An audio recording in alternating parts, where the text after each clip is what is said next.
IPL এর ক্যাপগুলো কার কাছে গেল, কে আসলে ব্যাট হাতে বল হাতে সেরা পারফর্মার, অরেঞ্জ ক্যাপ কার, পার্পল ক্যাপ কার, এটা নিয়ে পুরো টুর্নামেন্ট জুড়ে আলোচনা চলে। একবার একজনের কাছে যায়, আবার তা অন্যজনের কাছে যায়, শেষ পর্যন্ত আসলে যারা ধরে রাখতে পারেন তারাই তো আসলে জয়ী। তো সেই জায়গাটাতে ক্যাপ কে পেয়েছে সেটা তো বলবো না। আপনার কি মনে হয় যে এবার আইপিএল এ সবচেয়ে বেশি ইমপ্রেস কে করেছে? আমার কাছে ক্যাপ তো ক্যাপই, সাই সুদর্শন হ্যাজ বিন আ রেভেলেশন। গেল বছর গুজরাটের টপ রান গেটার ছিলেন, এবছরও তাই, এবং এবছর অরেঞ্জ ক্যাপটা তার দখলে গেছে। 750 রান করেছেন, তবে যেভাবে করেছেন। সাই সুদর্শন হচ্ছেন একজন টেকনিক্যালি সলিড ব্যাটসম্যান, তিনি কিন্তু স্লগ খুব কম করেন। তবে তার স্ট্রাইক রেটের কথা যদি আপনি বলেন, এবার সেখানেও দারুণ ইমপ্রুভমেন্ট এনেছেন। শুভমান গিলের সাথে টপ অর্ডারে বা ওপেনিং জুটিতে এই দুজন গুজরাটকে প্লে অফে নিয়ে গেছেন। জস বাটলার 3-এ ব্যাটিং করেছেন, এবং এই তিনজন মিলে সম্ভবত গুজরাটের ইনিংসগুলো 70 থেকে 80% বল ফেস করেছেন।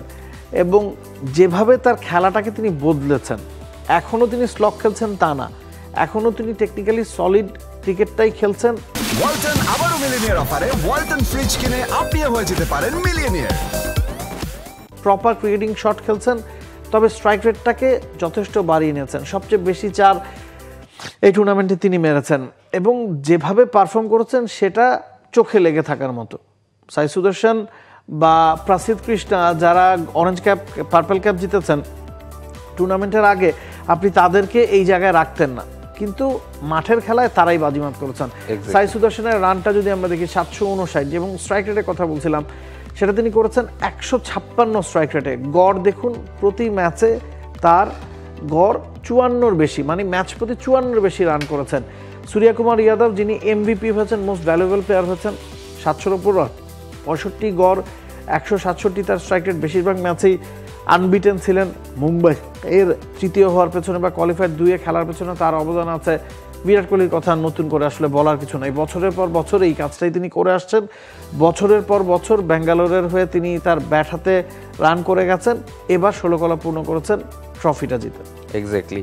এবং বোলিংয়ের ক্ষেত্রেও যদি আমরা একটু যাই, যে পার্পল ক্যাপে প্রসিদ্ধ কৃষ্ণা, তার কথা আপনি বলছিলেন যে তিনি আউটস্ট্যান্ডিং পারফর্ম করেছেন through out the tournament. Arshdeep Singh হয়তো বা আউটস্ট্যান্ডিং পারফর্ম করেছেন through out the tournament.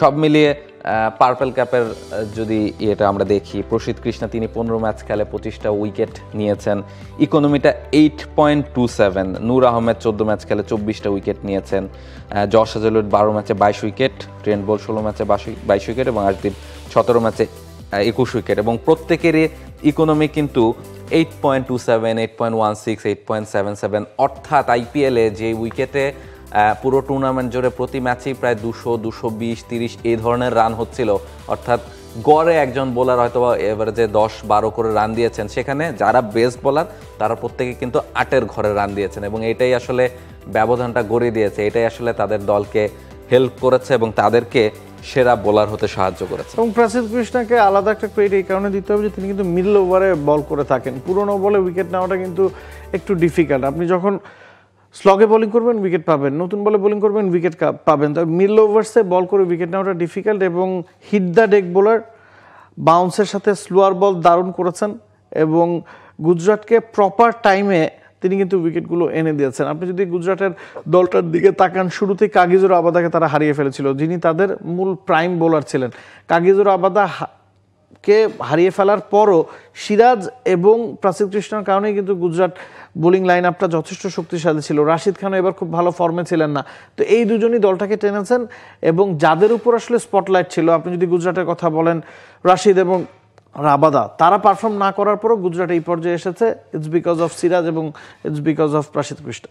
For more updates, subscribe to our YouTube channel and click on the bell icon. Follow us on Facebook and Instagram.